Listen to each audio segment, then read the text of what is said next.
मैं आज देश के किसानों के सामने इन लोगों का कच्चा चिट्ठा भी देश के लोगों के सामने आज मैं खुला करना चाहता हूं। ये कृषि सुधार, ये कानून रातों रात नहीं आए हैं। पिछले 20-22 साल से इस देश की हर सरकार ने, राज्यों की सरकार ने इस पर व्यापक चर्चा की है। कम अधिक सभी संगठनों ने इन पर विमर्श किया है। देश के किसानों के संगठन, कृषि एक्सपर्ट्स, कृषि अर्थशास्त्री, कृषि वैज्ञानिक, हमारे यहां के प्रोग्रेसिव किसान भी लगातार कृषि क्षेत्र में सुधार की मांग करते आए हैं। सचमुच में तो देश के किसानों को उन लोगों से जवाब मांगना चाहिए जो पहले अपने घोषणा पत्र में इन सुधार करने की बात लिखते थे, वकालत करते थे और बड़ी बड़ी बातें करके किसानों के वोट बटोरते रहे, लेकिन अपने घोषणा पत्र में लिखे गए वादों को भी पूरा नहीं किया। सिर्फ इन मांगों को टालते रहे क्योंकि किसानों की प्राथमिकता नहीं था और देश का किसान इंतजार ही करता रहा।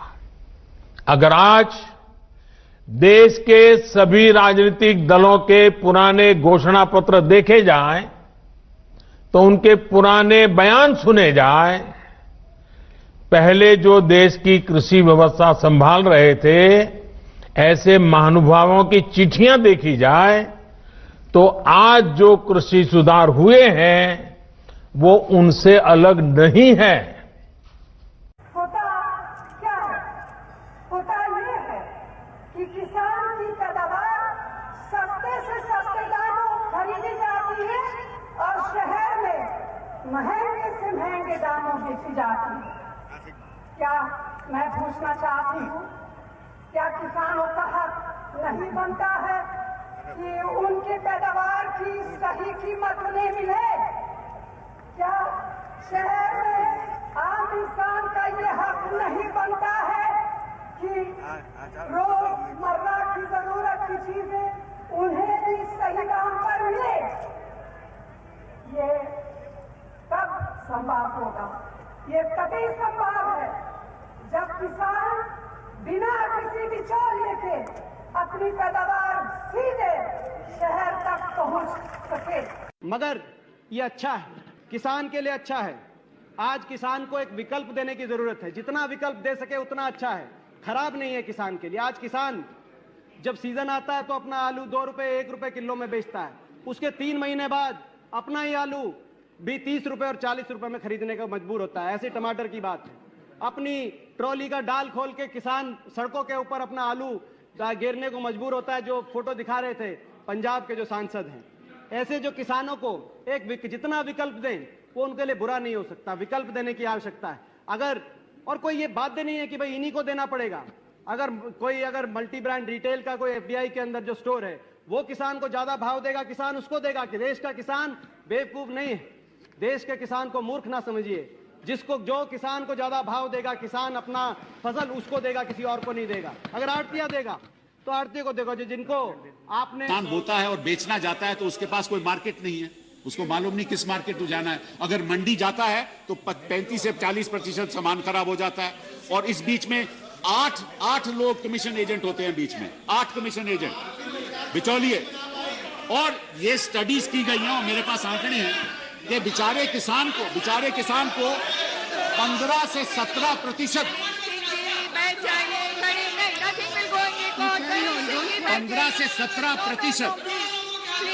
15 से 17% जो माल मार्केट में बिकता है उसका केवल 15 से 17% किसान को जाता है, बाकी बिचौलियों को चले जाता है।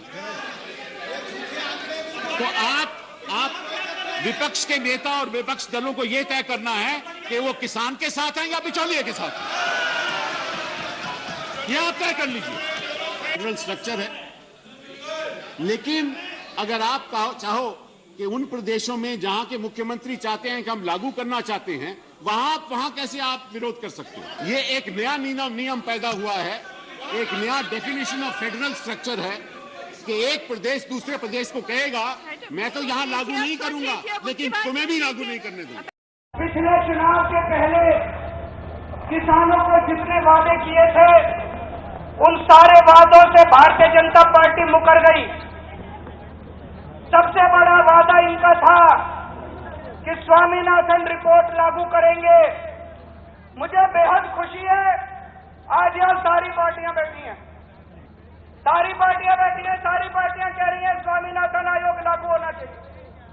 भाजपा ने पिछले चुनाव के पहले बोला था स्वामीनाथन आयोग लागू करेंगे। स्वामीनाथन आयोग तुरंत लागू किया जाए, किसानों को उनकी फसल का पूरा दाम दिया जाए, किसानों को भीख नहीं चाहिए। किसान अपना हक मांग रहे हैं, जो खून पसीना बहाते हैं उसका हक मांग रहे हैं। अगर किसानों को उनकी फसल के पूरे दाम मिल गए, किसान दोबारा आपसे अपनी कर्ज माफी कराने के लिए कभी नहीं आएंगे। अपना कर्ज वो खुद कर लेंगे, अपने बच्चे की शादी खुद कर लेंगे, अपनी घर में कोई बीमार होगा खुद कर लेंगे। आज किसानों को इसलिए हाथ फैलाना पड़ता है, इसलिए सरकारों के पास आना पड़ता है, क्योंकि उनको अपनी खून पसीने की पूरी कमाई नहीं मिलती। दोस्तों, तो हलफनामा वापस लो, स्वामीनाथन रिपोर्ट लागू करो, और नहीं तो ये जितने किसान आए हैं 2019 के अंदर कयामत ढा देंगे पूरे देश के अंदर तुम्हारे खिलाफ। ये भी पूछ रही हैं, पब्लिकली पूछ रही हैं, हमारे कृषि मंत्री टीवी इंटरव्यू में कह रहे हैं, मैं खुद बोल रहा हूं कि भाई आपको कानून में किस क्लॉज में क्या दिक्कत है बताइए। जो भी दिक्कत है वो आप बताइए। तो इन राजनीतिक दलों के पास कोई ठोस जवाब नहीं होता, और यही इन दलों की सच्चाई है। आज जो किसानों के नाम पर आंदोलन चलाने निकले हैं, जब उनको सरकार चलाने का या सरकार का हिस्सा बनने का मौका मिला था, उस समय इन लोगों ने क्या किया, ये देश को याद रखना जरूरी है। वही बातें इन कृषि सुधारों में की गई हैं। मुझे लगता है उनको पीड़ा इस बात से नहीं है कि कृषि कानूनों में सुधार क्यों हुआ।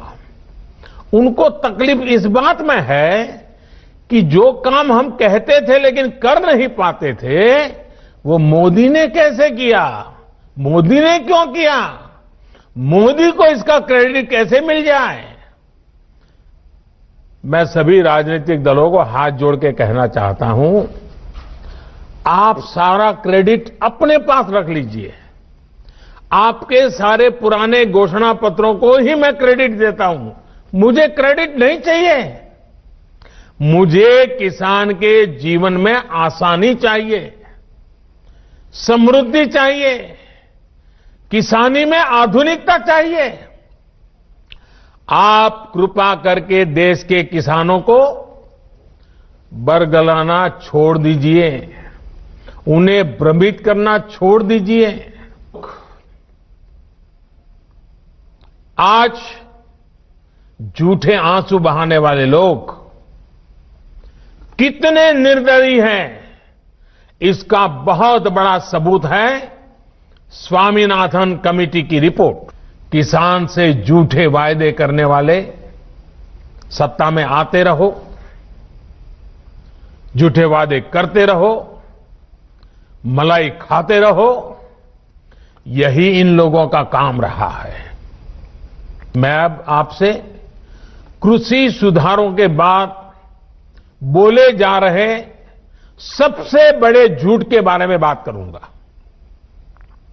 बार बार उस झूठ को दोहराया जा रहा है, जोर जोर से बोला जा रहा है, जहां मौका मिले वहां बोला जा रहा है, बिना सिर पर बोला जा रहा है। जैसे मैंने पहले कहा था, स्वामीनाथन कमेटी की रिपोर्ट को लागू करने का काम हमारी ही सरकार ने किया। अगर हमें एमएसपी हटानी होती तो स्वामीनाथन कमेटी की रिपोर्ट लागू ही क्यों करते भाई? आपने भी नहीं की थी, हम भी नहीं करते। हमने तो ऐसा नहीं किया, हमने तो लागू की। दूसरा, ये हमारी सरकार एमएसपी को लेकर इतनी गंभीर है कि हर बार बुवाई से पहले एमएसपी की घोषणा करती है। इससे किसान को भी आसानी होती है, उन्हें भी पहले पता चल जाता है कि इस फसल पर इतनी एमएसपी मिलने वाली है।